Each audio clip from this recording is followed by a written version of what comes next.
Čujemo se, dobro? Selam Alik i dobar dan. Prvo vas želio da pozdravim, da vam zaželim dobrodošlicu u Norrköping na 21. regionalnu smotru. Smotra će trajati od 3 sata do 7. Imamo ograničeno vrijeme. Prilikom završetka smotre idemo u udruženje Norrköping gdje ćemo proglasiti pobjednika na današnjoj smotri. Hvala vam što ste došli, osjećajte se ugodno, pozdravljam sve učesnike i još jednom hvala ispred udruženja Norrköping.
Dobrodošli na još jedno druženje na 21. regionalnu smotru.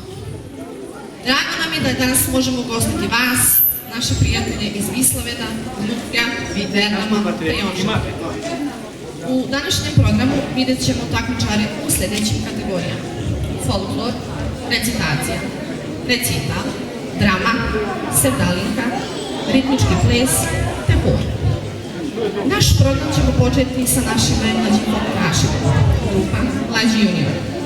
Prvo će nam se predstaviti domaćini Norrköping sa bosanskim folklorom, a odmah posle njih neka budu spremni naši mali gosti iz Jonšapinga.